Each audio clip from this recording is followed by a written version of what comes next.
What's happening, family? It is your man, CRB Jr., Courtney Robert Brown Jr., here at the Diaspora Plug TV, a Big Boss Filmworks sponsored production. I am here with my brother, my partner, and my friend, Brother Lou. How you feel, man? Loving life, brother. Loving life. Well, let's give a shout out on this Mother's Day 2022. How's Mom? Mom is good. Grandmother's good. Aunts are good. God is good. Happy Mother's Day, ladies. Yes, happy Mother's Day to all of you out there, to all of you, Yes. because they tell you only get one. You only get one. You only get one. That's the truth. You know what I mean? Got to treat her right. That bond between an individual and the woman that carried them inside from conception to birth is a special bond. It is. And how's your mom? Mom is great. The matriarch of the family, because she's a very private person. But you guys should read the book if you haven't. Not just doing a plug for the book, but to really understand and looking where the family is, and now being a middle-aged businessman.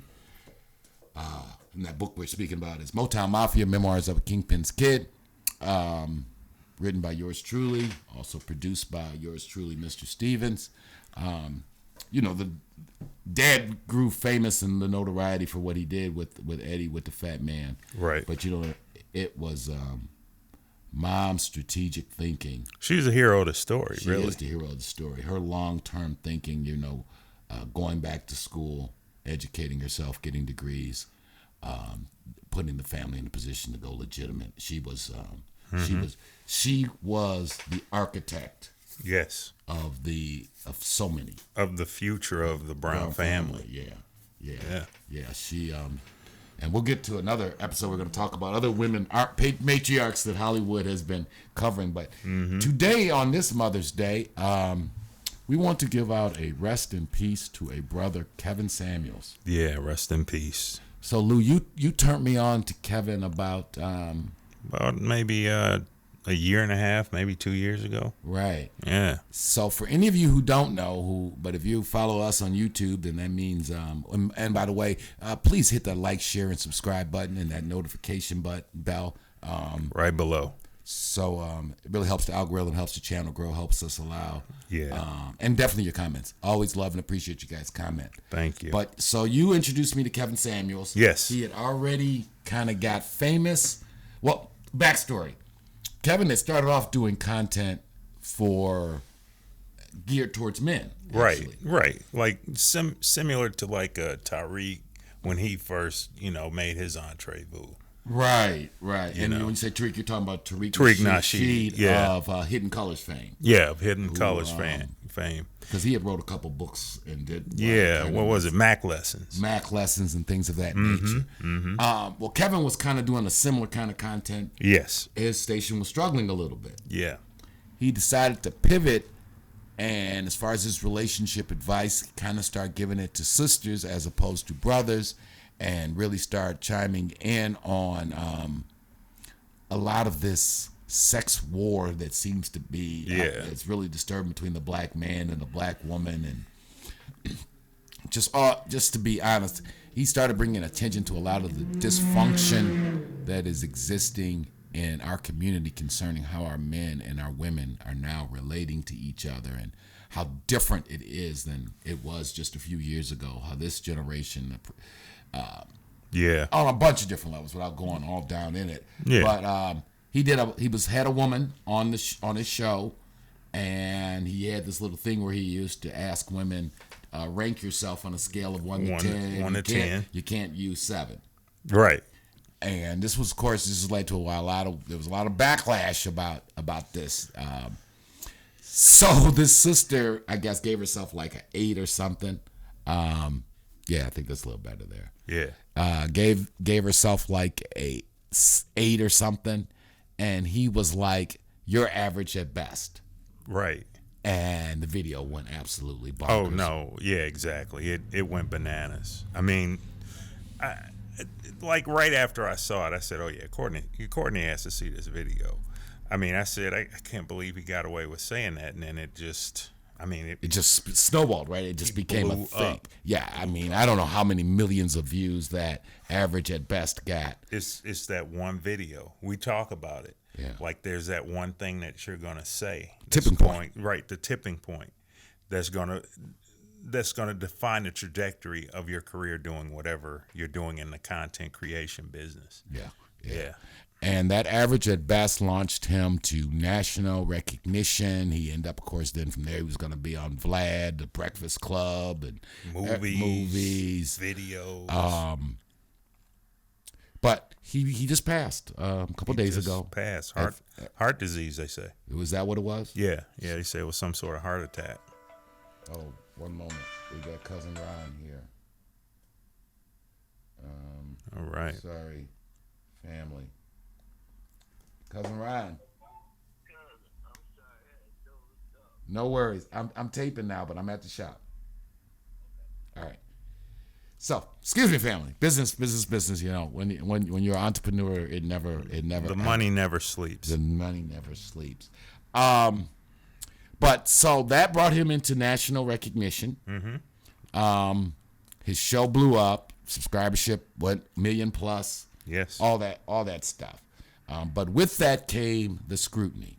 Yes. Because Kevin would say things that, to be honest, to me, he never said anything that was like news or provocative. He was just saying what I thought was common sense things. But it seemed that these things that used to be common sense, a lot of our sisters, and I'm definitely not here on Mother's Day to bash our sisters, because I don't understand the whole conflict between black men and black women, because I'm like, don't black women produce black boys, black baby boys who grow up to be black men? So how can you hate black men when that would mean you hate your sons and your brothers and uncles? Right. And if you tell me black men hate black women, but black men become the fathers of black little girls, so how and they have mothers and sisters, so how can black men hate black women or black? You know, I think you just stumbled upon a paradox. Yeah, I mean, but you know, on that, and I'll get back to the Kevin Samuels thing. So I'm listening to this sister's show. Shout out to this show. It's the Karen Hunter Show. Okay. And they do some great work over there, and she's a really educated sister, and they cover some really interesting topics. I subscribe to them, and I follow. But she's interviewing these two very articulate sisters talking about black female student loan debt, right? Mm-hmm. And how black women carry two-thirds. There's like $1.7 trillion in student loan debt in America. Black women are responsible for 2/3 of all that debt. And these sisters are just being real, and they're saying, just putting it out there. Black women, we don't have a lot to show, or the black community doesn't have a lot to show, even though black women are like the most educated, degreed people in America. Okay. But they're also the most indebted. Now, Kevin Samuels, when he was saying this, when he would tell sisters, don't nobody care about your bachelor's degree, your master's degree, or I'm a PhD. Don't nobody care, because everybody know that we know too many people, as you were saying off camera the other day, we all know too many people with master's degrees that's broke, borrowing money from grandmama who didn't go to finish high school. Yeah. You know, they got a master's degree, and every first of the month, because after they pay their student loan, they mortgage, they car note, and their insurance, they short, now they got to go borrow money from grandmama who dropped out of high school down south in 10th grade. Facts. Now, riddle me that. Well, how grandmama with the 10th grade education got more financial savvy than Miss, I'm a PhD. Right. Kevin was saying shit like that. Yeah. And his sister's saying it. But the thing about this conversation they were having on this Karen Hunter show is they talked about the new sister who got put on the Supreme Court. And all three of the sisters being interviewed said what a great day it was for black women. And it really struck me. I was like, so a sister getting put on the Supreme Court, it ain't a great day for black people. Right, as a whole. As a whole. It's a great day for black women. And I actually put a comment in their channel. I said, I missed the email. When did black women divorce the black culture, the black race?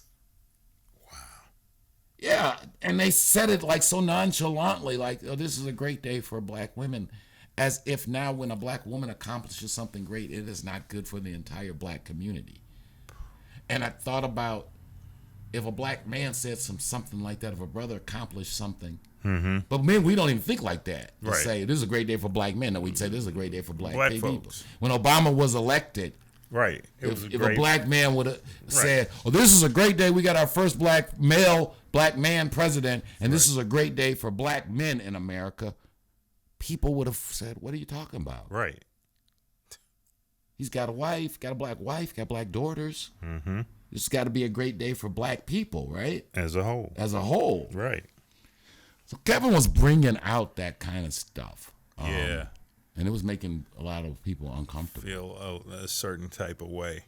I remember, I want to say maybe 30 years now, getting close to 30 years. There was a author who came out with a book that was, had it been today, it would have been similarly as vilified as Kevin. Scheherazade Ali's Great sister.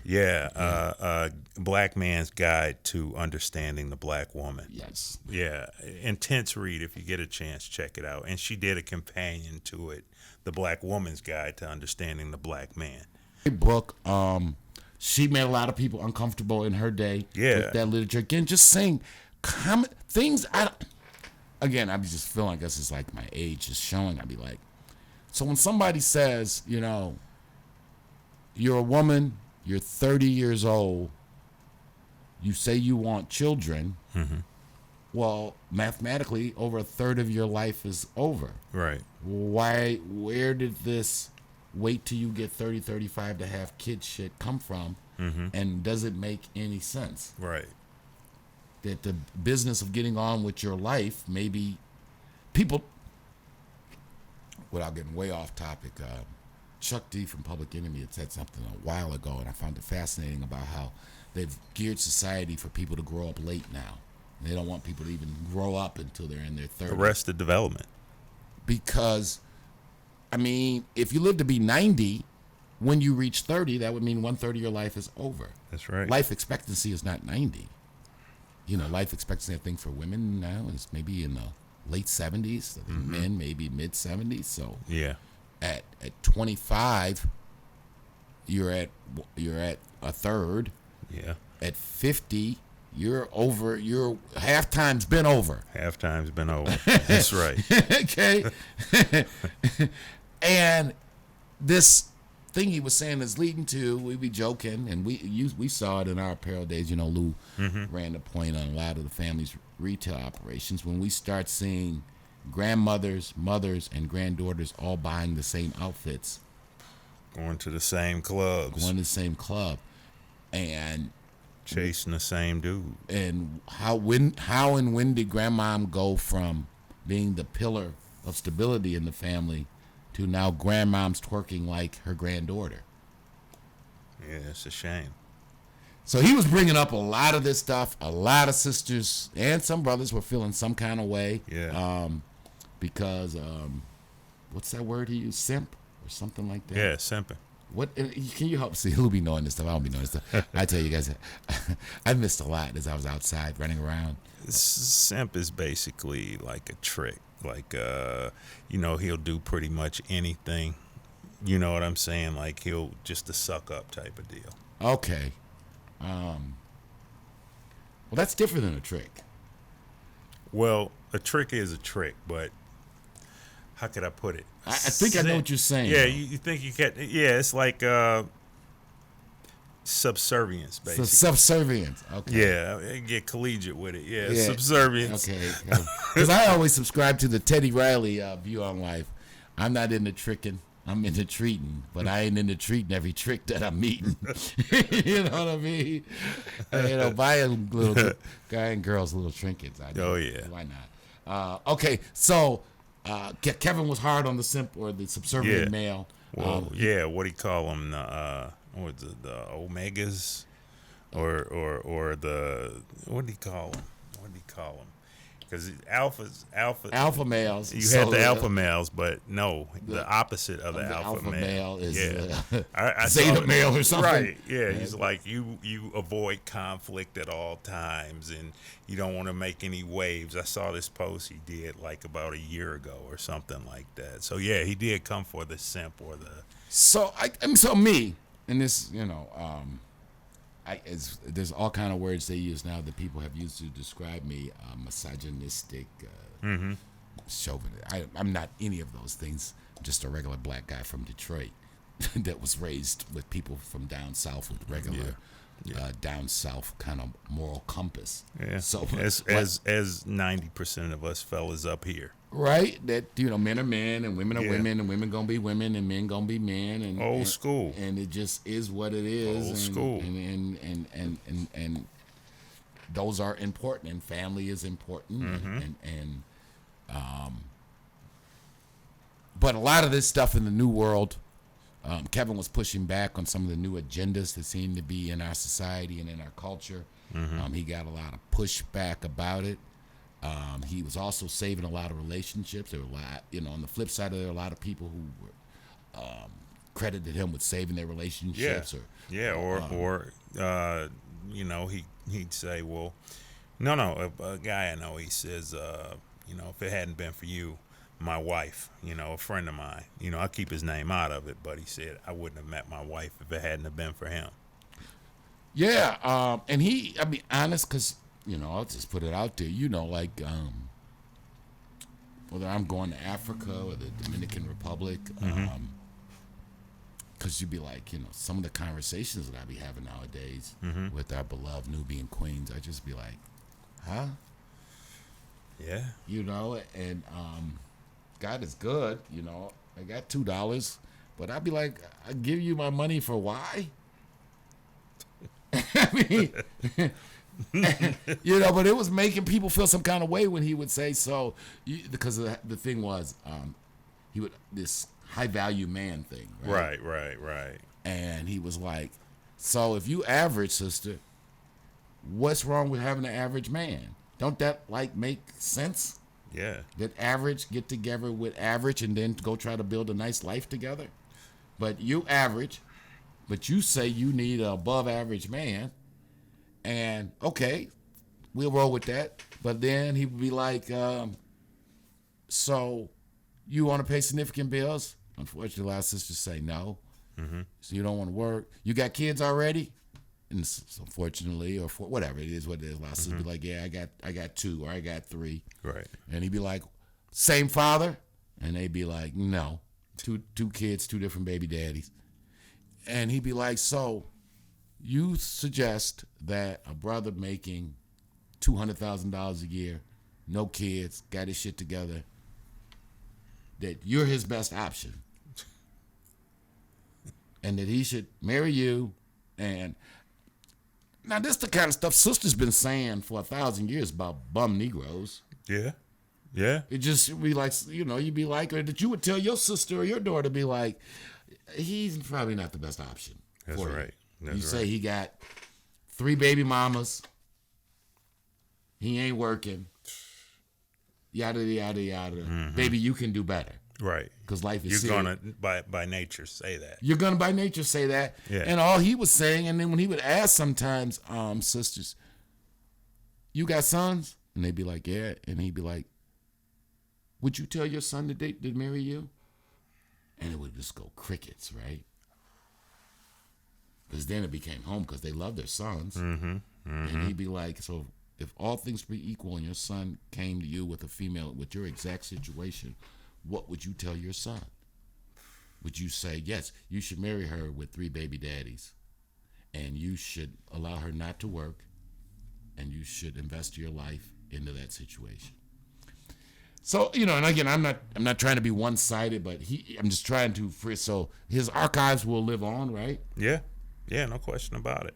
I think he opened up a whole new space, which I am sure many of my fellow content creators are out there eagerly trying to fill that void as we speak. There is numerous amounts of content. But the last thing I want to say about this, I want your opinion of it. I was a little disappointed by the response that some people seem to even Celebrate. Yeah. I mean, disagree or agree with the man, but the man didn't say nothing except for, even if you disagree with him or even if he was wrong, he was actually trying to help people. Yeah. To pretend like our community is healthy, and that to pretend like when I think the stat now is 6 out of every 10 African American females is going to die alone. I mean, it's crazy stuff going on.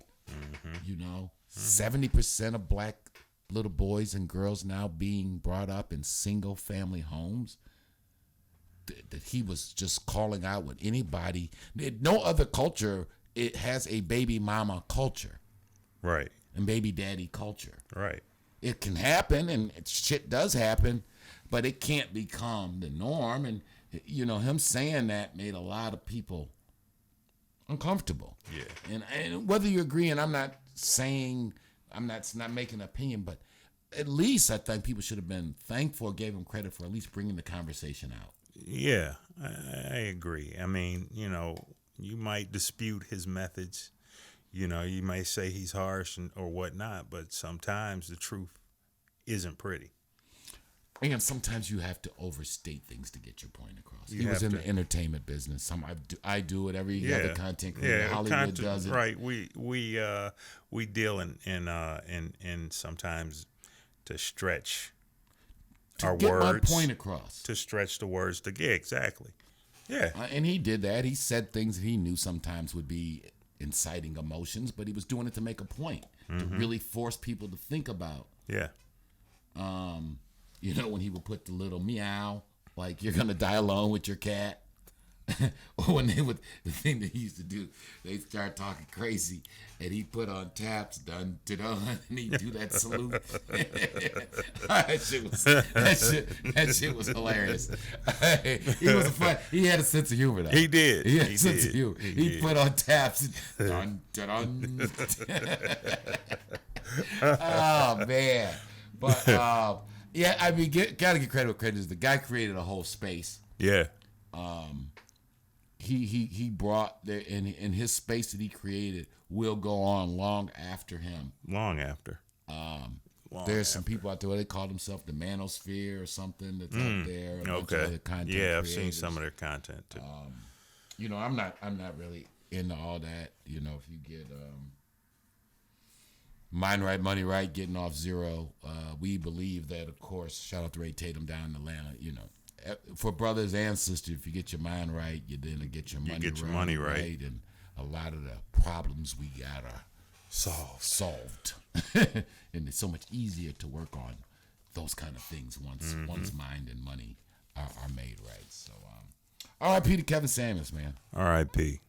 So, hit the like, share, subscribe button. Let us know what you guys think and thought of this. We appreciate all you guys. Got plenty of stuff. Keep coming. Again, we got next month coming quickly. Lou, Hustle and Grind. Shout Hustle out to and Michelle Grind. Moore. Yes. So look up a Hustle and Grind, Detroit Book Fair. We got Making of the Mafia. Coming soon, family. I know Coming we've been soon. saying. I know We've been we've been. I saying. know It's we've been coming, saying baby. it, for It's real. coming. You know, great story. How this thing got to this point. Yes. So, Diaspora Plug TV, a Big Boss Filmworks production. Lou Stevens in the house. CRB Jr. signing out. Holla at your man.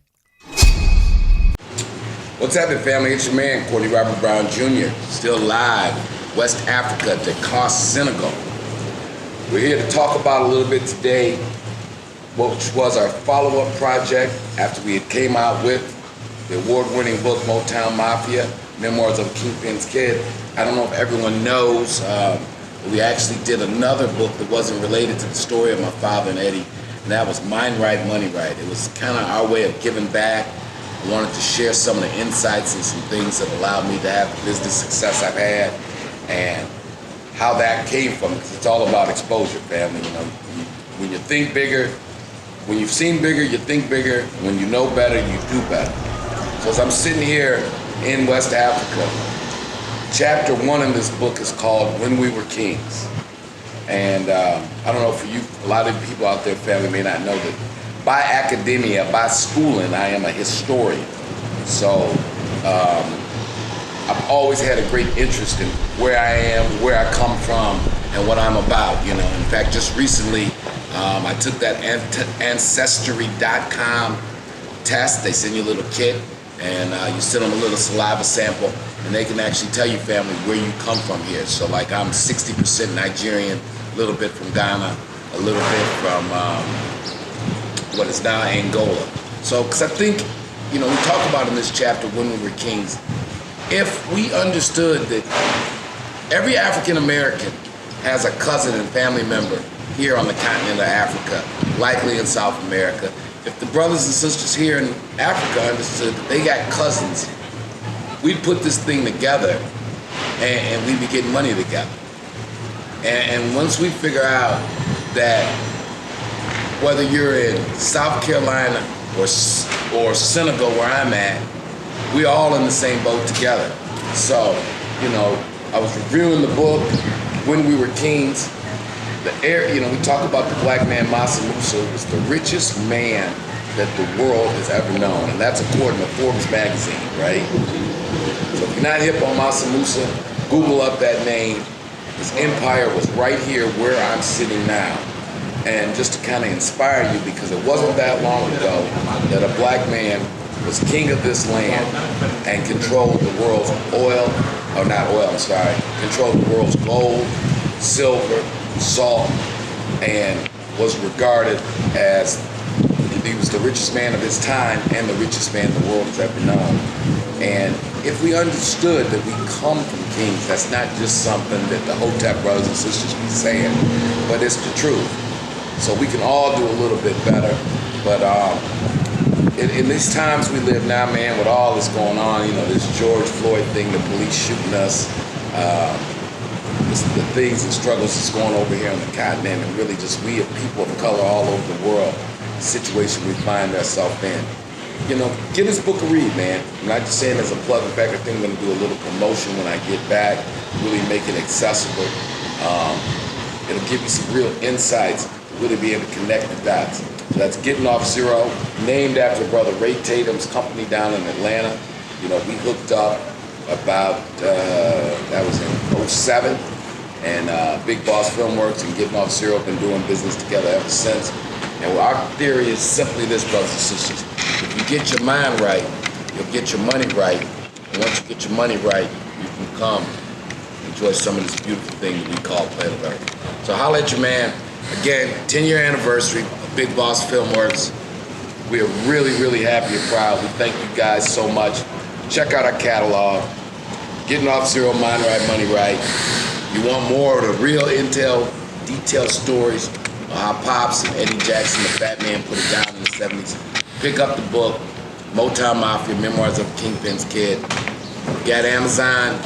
Check out the doc, Motown Mafia, the story of Eddie Jackson and Courtney Brown. And also, our newest works, Motown Mafia, Big Man on Campus. Give us a shout. 10-year anniversary, Big Boss Filmworks, BigBossFilmworks.com. Salute, peace, and thank you all. I'm out.